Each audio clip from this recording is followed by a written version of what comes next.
And the Tshwane Metro has resolved to part ways with its controversial city manager, Moeketsi Mosola. It's believed taxpayers will be forking out as much as 7 million rand for Mosola to walk away. Tshwane Mayor Stevens Mokhalapa has admitted to friction between the city and political office bearers. He says it's had a negative effect on service delivery. The council has appointed Chief Audit Executive Moeketsi Tshwane as acting city manager.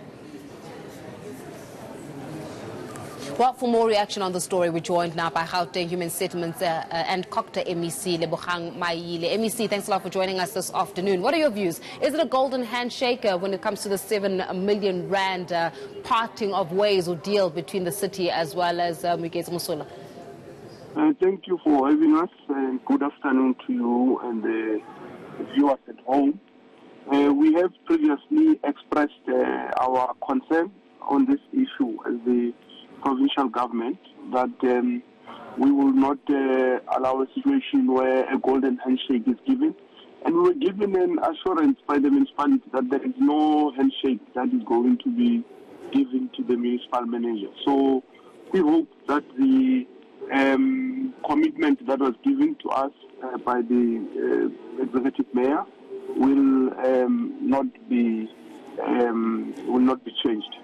Now, on this other side of it, I mean, MEC, it's this issue around the controversy of city management, but at the back of this is the fact that service delivery has actually been hampered and affected as a result of this back and forth, and not even knowing who's at the helm between 3 individuals who are supposed to occupy the seat of city manager.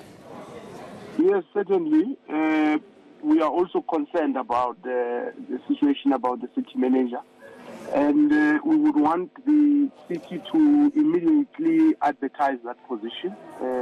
What we would ask the mayor to do is to immediately advertise the position, because already the municipality, according to reports, meaning the full council, has taken a decision to part ways with the municipal manager.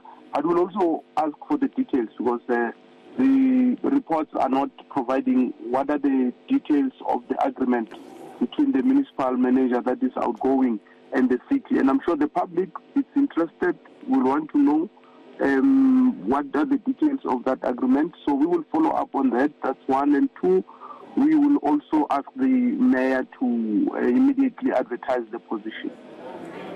Now, when it comes to the fact that, I mean, the rest of the contract will be paid out, that they would actually allow him to leave, but the rest of the entire contract will be paid out without even him reporting to work. How do you feel about that, and what do you do to mitigate against it? Because ultimately, as you're saying, it's the taxpayer who has to fork out that money. We need to look at what the law says, because I think there's a prescribed threshold, if I'm not mistaken. We would have to look at that, and it wouldn't make sense to pay him out of the whole contract. I hope it's just a portion of the contract, and it's also in line with the law. And as I said, that we would want to get more details from the mayor so that we don't speculate now. And once we've got the full details of the settlement, we can be able to make a proper determination.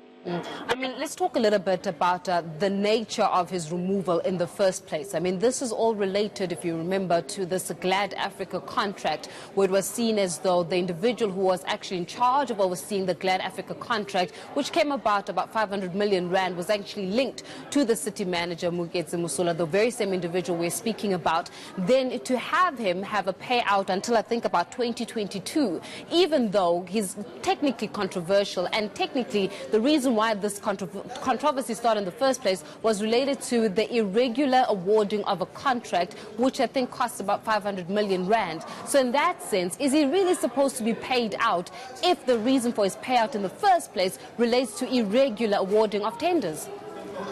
Yeah, that's why we would want the mayor to explain to us so that we understand in detail, as I'm saying, because we don't run the city, and I'm sure they've got reasons, and we are looking forward to getting those reasons. In relation to regular expenditure, the Auditor General would have made the finding, and they would have suggested what the city must do. So we will also be interested, not just with Tshwane only, with all the cities, on what measures have they put in place to follow up on the Auditor General's findings, because we treat those reports and the findings very seriously. So we shouldn't allow any of our municipalities or any government entity to take those outcomes for granted.